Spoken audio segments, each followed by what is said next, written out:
அஸ்ஸலாமு அலைக்கும் ஃப்ரெண்ட்ஸ், எல்லாரும் எப்படி இருக்கீங்க? இன்றைக்கி வந்து மட்டன் ஹலீம் தான் ரெசிபி பார்க்க போகிறோம். இது வந்து நீங்கள் ரெஸ்டாரண்ட்டில் வாங்கினீங்கன்னா ஒரு 100 ml பாக்ஸே வந்து உங்களுக்கு ஒரு 350 இந்த மாதிரி கிடைக்கும். இது வந்து நீங்கள் வீட்லேயே வந்து செஞ்சிடலாம். கொஞ்சம் ஹார்ட் ஒர்க்கிங் தான், ஆனால் செஞ்சால் நீங்கள் வீட்டில் செஞ்சு சாப்பிட்டா ஒரு ஃபேமிலி உட்காந்து சாப்பிட்லாம். இந்த மாதிரி செஞ்சு சாப்பிட்லாம். இந்த ரெசிபி உங்களுக்கு பிடிச்சதுன்னா என் வீடியோ லைக் பண்ணுங்கள், ஷேர் பண்ணுங்கள், கமெண்ட் பண்ணுங்கள். என் சேனல் சப்ஸ்கிரைப் பண்ணாதவங்களாம் சப்ஸ்கிரைப் பண்ணிக்கோங்க. வாங்க வீடியோக்குள்ளே போகலாம். நான் வந்து இப்போ ஒரு பவுலில் 3/4 கப் அளவு சம்பா கோதுமை வந்து எடுத்திருக்கேன். ப்ரோக்கன் வீட் சொல்லுவோம் இல்லையா, அது வந்து எடுத்திருக்கேன். அதுக்கப்புறமா ஒரு கால் கப் அளவு மைசூர் பருப்பு எடுத்திருக்கேன். நான் வந்து ஒரே கப்பில் தான் எல்லாமே அளவு எடுத்திருக்கேன். நீங்கள் டம்ளரோ இல்லை மெஷர்மெண்ட் கப்லையோ எதில் வேணாலும் எடுத்துக்கலாம். 1/4 கப் அளவு துவரம் பருப்பு எடுத்துக்கிறேன். 1/4 கப் அளவு சிறுபருப்பு, 1/4 கப் அளவு கடலைப்பருப்பு, 1/4 கப் அளவு பாஸ்மதி அரிசி ஆட் பண்ணிக்கலாம். இப்போ வந்து அதே 1/4 கப் அளவு உளுத்தம் பருப்பு எடுத்திருக்கேன். அதுக்கப்புறமா ஒரு 10 முந்திரி 10 பாதாம் எடுத்துக்கோங்க. இப்போ வந்து இது நல்லா வாஷ் பண்ணிவிட்டு ஊற வச்சிடலாம். இது ஒரு 2 மணி நேரமாவது ஊறணும். இது வந்து தனியாக ஊற வச்சுட்டு வாஷ் பண்ணிவிட்டு நல்லா ஊற வச்சுக்கலாம். இது அது வரைக்கும் நாம் வந்து ப்ரௌன் ஆனியன் ரெடி பண்ணிக்கலாம். இப்போ வந்து ஒரு பேனில் நான் ஆயில் சூடு பண்ண வச்சுருக்கேன். நான் வந்து ப்ரௌன் ஆனியன் ரெடி பண்ணிக்கிறேன். ப்ரௌன் ஆனியன்லாம் ரெடி பண்ணிவிட்டு அதுவும் வந்து ஒரு பிளேட்டில் ட்ரான்ஸ்ஃபர் பண்ணி எடுத்து வச்சுக்கலாம். பாருங்கள், ஆனியன் ப்ரௌன் ஆகிடுச்சு. இப்போ வந்து இந்த ஸ்டேஜில் நாம் வந்து எடுத்துடலாம். இது வந்து ரிமூவ் பண்ணி இதுவும் வந்து எடுத்து வச்சுக்கலாம். இப்போ வந்து நெக்ஸ்ட் ப்ராசஸ் பார்த்துக்கலாம். ஒரு குக்கர் எடுத்துக்கோங்க, அதில் ஆயில் ஆட் பண்ணிக்கோங்க.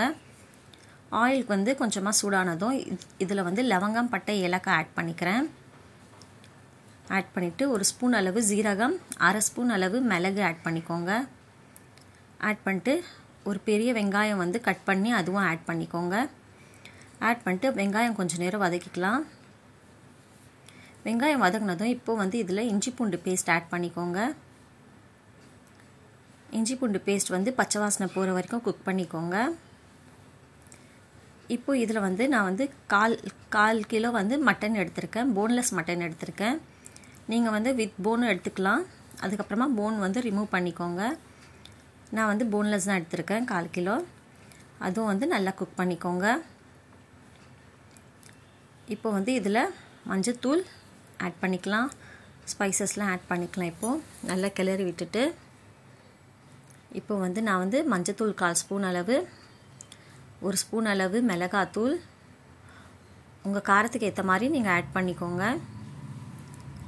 அதுக்கப்புறமா 1 ஸ்பூன் தனியாத்தூள், 1 ஸ்பூன் கரம் மசாலா தூள்,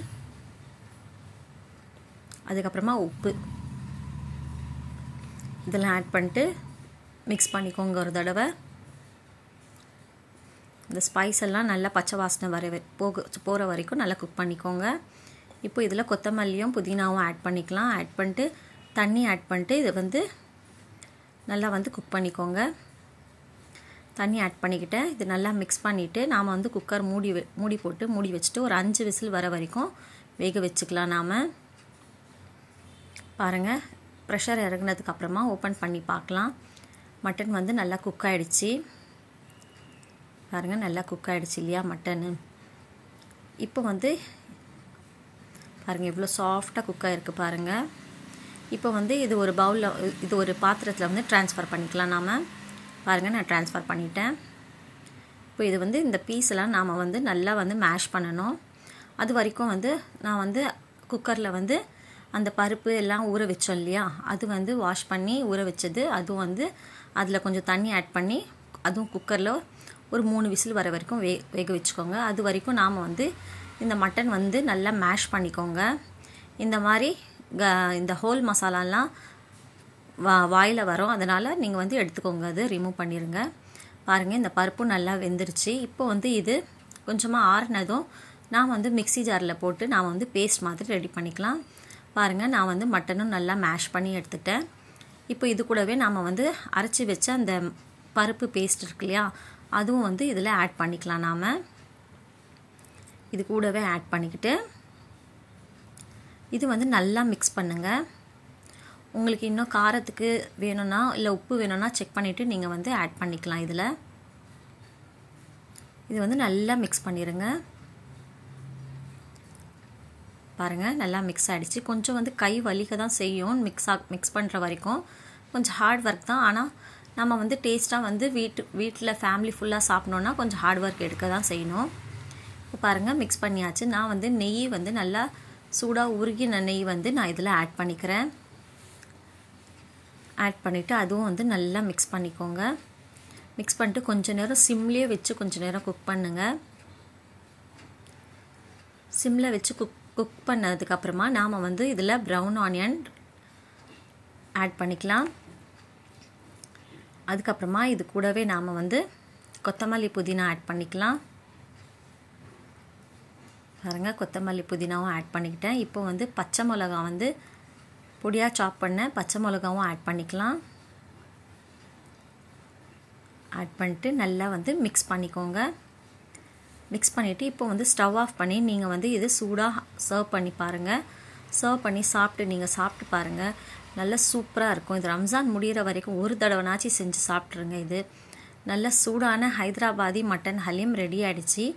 இந்த ரெசிபி உங்களுக்கு பிடிச்சிருந்துன்னா இந்த வீடியோ லைக் பண்ணுங்கள், ஷேர் பண்ணுங்கள், கமெண்ட் பண்ணுங்கள். சேனல் சப்ஸ்கிரைப் பண்ணாதவங்களாம் சப்ஸ்கிரைப் பண்ணிக்கோங்க. சர்வ் பண்ணும்போது இதே மாதிரி நீங்கள் இது எடுத்து கொஞ்சமாக நெய் வந்து இதில் மேலே ஆட் பண்ணிவிட்டு இந்த மாதிரி ப்ரௌன் ஆனியன் அதுக்கப்புறமா கொத்தமல்லி புதினா பொடிசாக கட் பண்ணது ஆட் பண்ணிட்டு கொஞ்சமாக லெமன் ஜூஸ் வந்து இதுக்கு மேலே ஆட் பண்ணிட்டு நீங்கள் சாப்பிட்டு ட்ரை பண்ணி பாருங்கள். எப்படி வந்ததுன்னு சொல்லி எனக்கு கமெண்ட்டில் கண்டிப்பாக சொல்லுங்கள். தேங்க்யூ.